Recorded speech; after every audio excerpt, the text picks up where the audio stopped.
What is going on, guys? We're back on the video today, and we are doing something a little different. We're talking about the Packers' schedule that was just released probably like an hour ago. I was a little late on it. I was watching a little bit of the Bucks. Can't lie. But of course, we know exactly who we play. I can't remember. I thought I seen something about like we go from last year was like top 5 hardest. Actually, might have even been the hardest schedule to a bottom 5 easiest, which obviously kind of, portrays the entire division. Usually you play pretty much the same guys as your rivals do. And this year, our new quote-unquote rivals are the Raiders and Chiefs, because we get to play them twice this year, technically. Because, of course, we have 2 preseason games versus those teams. If the preseason was included, that would be a hard schedule. But luckily, we have the Texans, Ravens, Raiders, and Chiefs in preseason. I think we already knew that. I think we obviously also knew, each an opponent we were playing. But, of course, now we actually know when, where, and what time. Of course, everyone knows the Packers and Bears, Week 1 in Chicago. Why? In Chicago. It is what it is. You wouldn't want to lose at home on the biggest stage. Probably top 3 biggest stages of the season. So I would say the Packers are going to have a little bit less pressure than the Bears, especially with the Bears, they lost last time, Week 1 versus, if we're talking about pure pressure to pressure based, the pressure's all on the Bears. There's no question about it. You're at home, you're being watched by tons of people. It's like, it was a road game, you don't really expect to. Obviously, we have a little bit of pressure because I don't even know if we won a single road game last year, which was, I believe, a Packers record for a long time. And that's kind of sucky. It's something I'm not proud of. We might talk a little bit about the draft as well. Of course, you guys probably watched the video with me and Anton talking about potential off-season moves. I know the draft isn't technically here yet, but with the free agency period being done pretty much, technically, we kind of have a pretty good of an idea who we're going to take. Obviously, best available player kind of changes that a little bit. But then we play the Vikings, which is not an easy opponent. The Packers have... If you're going to say the hardest part of their schedule would definitely be in the beginning half. No question about it. You have the Bears, obviously, the Vikings, Week 2. That's a home game. And then we play 2 more home games after that. The Broncos and Eagles.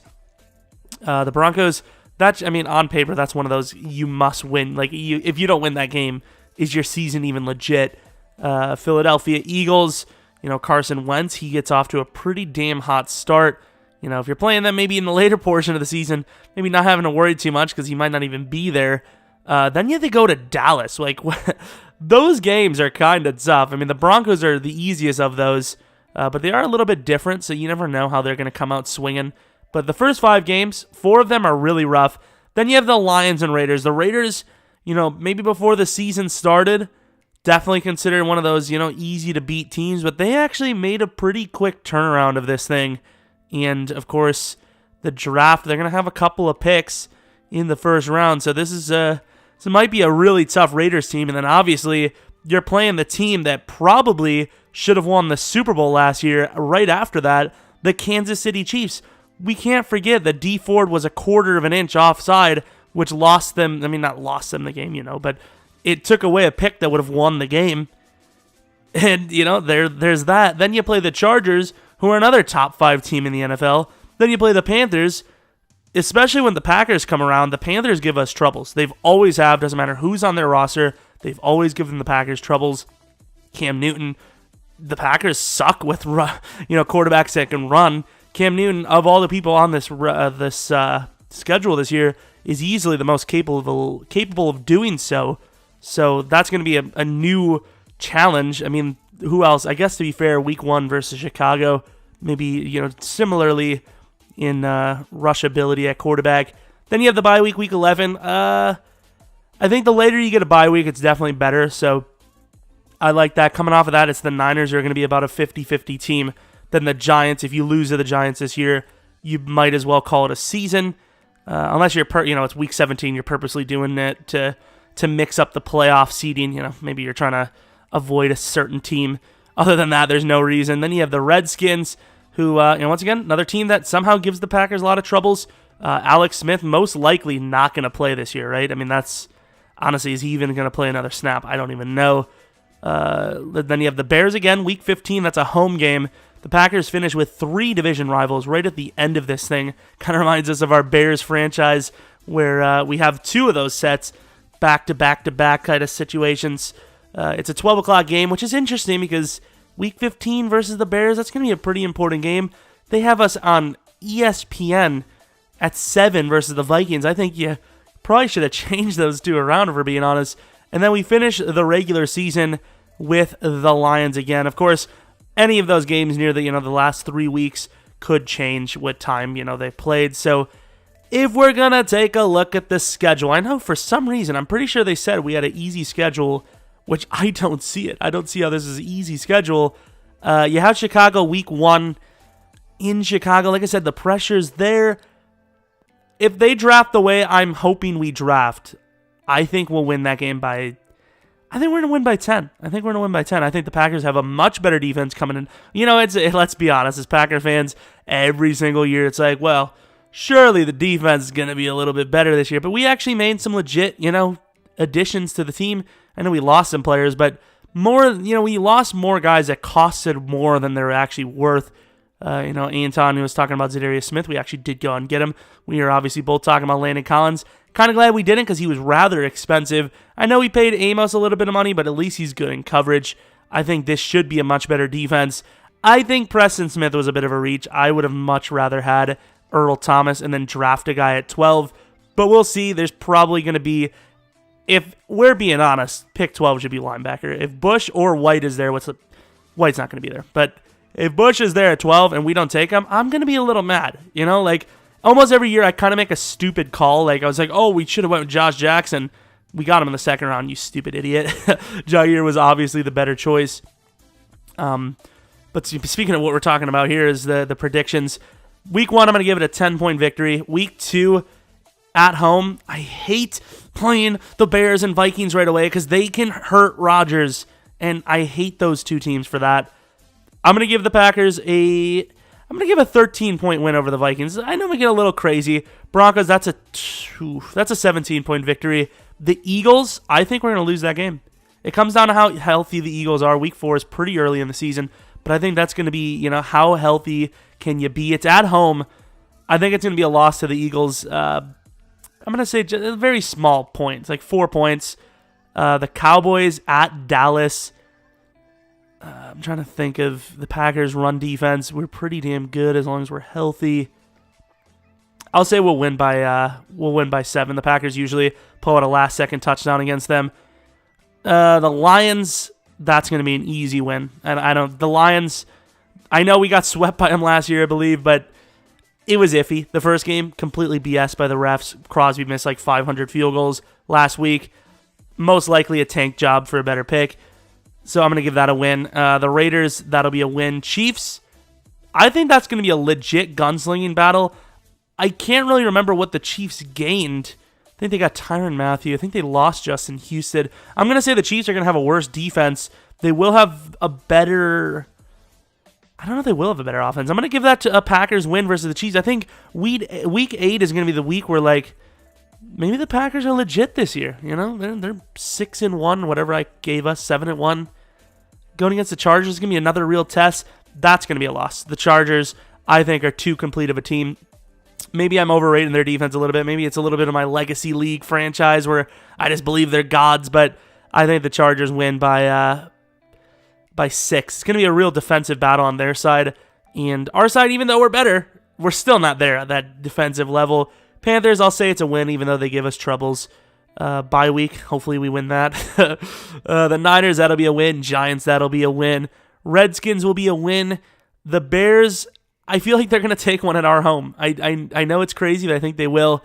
Vikings, I think the Vikings are going to take that game, and then I think we take Detroit week 17. So if I can remember my predictions correctly, why does every team's fans' prediction end up with a 12-4 season? Why does it always happen? Before the offseason, I predicted us to be about an 11-win team, 10-11. I know it's like, what, the history, man. You guys are like 6 and 7 wins. How are you going to go up to 10 or 11? Well, obviously injuries play a big factor. So if we have an injury week 1, somebody huge like Rodgers or Devontae Adams goes down, or, even David Bakhtiari, a guy that you would really not expect to say, but huge injury if that was the case. Obviously, this whole thing changes. So we're just going to say every team in the NFL is healthy. That's my prediction, 12-4. We're going to the draft prediction now. We have 3 picks in the top 44, I believe. 12 should be Bush. At 30, I'm thinking wide receiver, just like everyone else is. But a safety would definitely not be it. I think you go best available at 30. 12, you can kind of go best available, but I think it should be linebacker or tight end, one of the two. One of those positions is going to be there. I really think both Devons are going to be gone by pick 11, and I think you may get Fant at 12, but I don't know if that would be too much of a reach. 30, everyone's linking us to A.J. Brown. I like A.J. Brown a lot, to be honest, but I personally think we need a slot guy. I think Marquise Brown, Hardman. Would I go all the way to, what's his damn name? Oh, I was thinking Paris Campbell. Obviously, Hardman, maybe not in the first round, but maybe maybe trade down in the second and get him late second or maybe even early third. So, I don't know, maybe we should wait. The wide receiver class, it's not super great, but it's rather deep in the sense of above average. There's a lot of fast guys. I want a fast guy.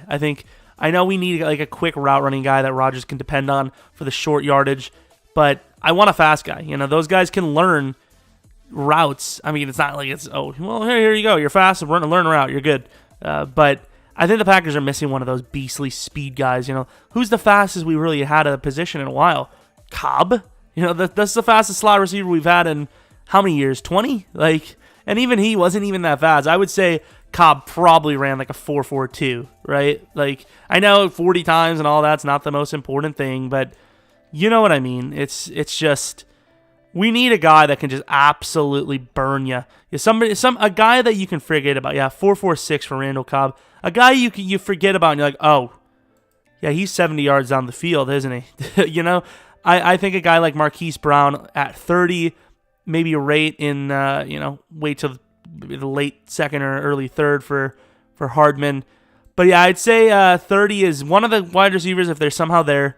Brown, either of the Browns, maybe even Paris Campbell, and if not, you got to go safety. So once again, as long as the Packers don't do this whole apparently Daniel Jones at 30 business, this should be an 11-win team at minimum. So, that's the way I think. And yeah, let me know if there's a team / division you want me to cover. Let me know. Obviously, it's all my opinion. I could be completely off base. Packers go 0-16 for all I know. We lose 5 guys in the first game versus Chicago, and we're done. And and the Packers are reeling, don't know what to do. Maybe the coaching situation's 20 times worse than McCarthy, which looks unlikely, but you never know. So, take it with a grain of salt. Let me know what you guys think, Packers fans, or fans looking out and you're just a huge NFL fan. I would like to cover all the divisions. I'd be a little bit quicker about it. Do I finish the NFC North? Do I cover conferences? Let me know what you guys think. I like doing these kind of videos, so yeah, expect, if nothing else soon, expect some draft day reaction videos, I suppose, for the Packers. You got a couple of first round picks, so hope you guys enjoyed the video. Tomorrow will be a Chicago Bears franchise video. Of course, earlier we had a 10-year sim of the Cardinals. But yeah, if you like this video, maybe like it, subscribe if you're new. Follow me at Twitter, Jeromepkr. That's where you'd see a lot more of that kind of stuff without a video. And yeah, hope you guys come back for the next video. But until next video, see ya!